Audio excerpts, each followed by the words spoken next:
Bismillahirrahmanirrahim. Assalamualaikum warahmatullahi wabarakatuh.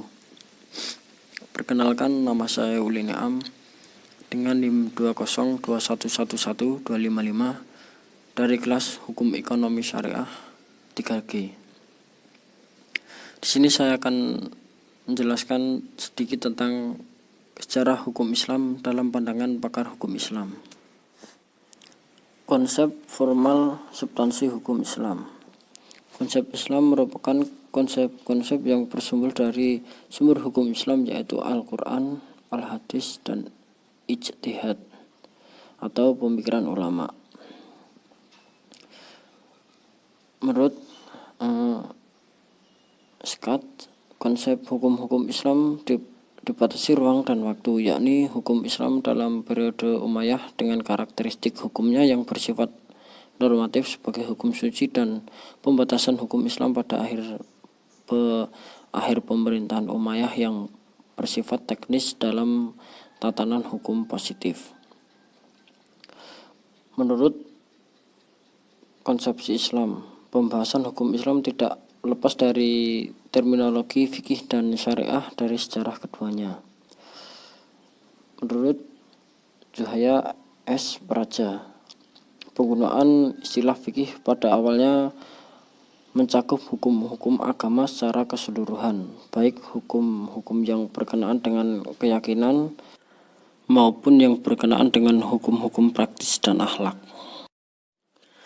Dengan demikian, berarti istilah fikih mencakup semua hukum yang disyariatkan oleh agama Islam, baik hukum-hukum yang berkenaan dengan masalah-masalah akidah, akhlak, ibadah maupun muamalah.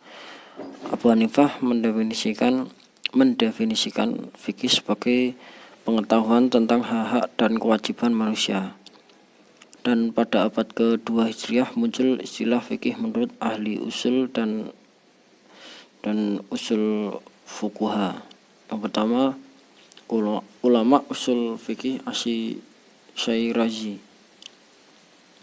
Pengetahuan tentang hukum syarak yang digali dengan jalan ijtihad. 2. Para fuqaha.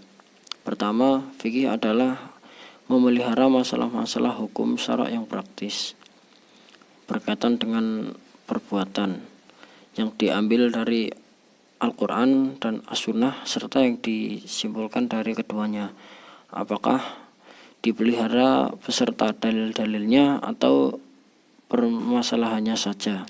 Kedua, fikih adalah kumpulan hukum syarak. Pemikiran Syakh secara esensi tampaknya berbeda. Syakh memfokuskan hukum pada pengertian bahwa hukum sebagai kesatuan norma yang mengikat manusia. Hukum Islam yang dimaksud oleh Syakh baik pada masa Nabi hingga masa Umayyah lebih mengacu pada praktik hukum yang timbul di masyarakat. Sementara pandangan ulama yang menggali dari sumber hukum Islam, Al-Quran dan Al-Hadis membuat pemilihan secara khusus. Dalam memahami hukum Islam, Juhaya S. Praja tidak terlepas dari dua dimensi. Yang pertama, dimensi ilahiyah. Hukum Islam dimensi ilahiyah adalah hukum Islam berdimensi ilahiyah karena diyakini sebagai ajaran yang bersumber dari Yang Maha Suci, Maha Sempurna dan Maha Benar. 2. Dimensi insaniyah. Pada dimensi ini, hukum Islam mengacu upaya manusia secara sungguh-sungguh untuk memahami ajaran yang dinilai suci dengan melakukan dua pendekatan, yaitu pendekatan kebahasaan dan maqasid. Selanjutnya, 9 makna ilmu hukum menurut Sujono Soekarto dan Mustafa Abdullah. 1. Hukum Islam dalam arti pengetahuan. 2. Hukum dalam arti disiplin atau sistem ajaran yang kenyataan. 3. Hukum dalam arti kaidah atau norma. 4. Hukum dalam arti kata hukum atau hukum positif tertulis. 5. Hukum dalam arti keputusan jabat. 6. Hukum dalam arti petugas. 7. Hukum dalam arti proses pemerintahan. 8. Hukum dalam arti perilaku yang teratur dan acak. Dan yang terakhir 9. Hukum dalam arti jalinan arti-arti. Konsepsi tentang sumber dan periodisasi hukum Islam. Sumber hukum Islam pertama kali adalah tradisi masyarakat pra-Islam atau hukum adat, bukan Al-Quran dan As-Sunnah. Skak berpendapat bahwa sumber hukum Islam pertama adalah tradisi masyarakat Arab pra-Islam atau hukum adat, bukan Al-Quran dan Sunnah Nabi Sallallahu Alaihi Wasallam, juga bukan sebagai sumber hukum Islam kedua setelah Al-Quran. Menurut kelompok Mu'tazilah, berpandangan salah benar, baik buruk, serta apa yang disuruh dan apa yang dilarang merupakan sumber yang menyatu dengan intelek manusia, sehingga adat yang bagi mereka dapat dipegang sebagai salah satu dari sekian banyak sumber hukum Islam. Dalam pemikiran ini didasarkan pada beberapa hukum adat yang dijadikan awal pembentukan hukum Islam. Persoalan lainnya tentang sumber hukum Islam yang merupakan polemik antara ahli tasawuf dan ahli fikih. Juhaya S. Praja berkata bahwa ahli tasawuf berpendapat bahwa sumber hukum adalah Al-Quran sebagai dalil hukum. Berdasarkan fakta tersebut, para ahli hukum Islam melihat prinsip-prinsip adat sebagai salah satu sumber hukum Islam yang sekunder dan bukan primer. Meskipun ulama berbeda-beda dalam menentukan periodisasi sejarah hukum Islam, hampir semua sepakat bahwa periode hukum Islam dari zaman Rasulullah sebagaimana dijelaskan pada topik periodisasi menurut sejarah. Konsepsi metode penggalian hukum Islam. Menurut Juhaya S. Prasaja berpendapat karena hukum Islam uluhiyah, dalam arti bagian dari agama, paling tidak ada 4 pendekatan yang harus digunakan dalam penelitian tersebut, yaitu pendekatan teologi, filsafat hukum Islam, sejarah, dan ilmu-ilmu sosial. Pendekatan teologi meneliti aturan-aturan yang mengatur syariah fiqh.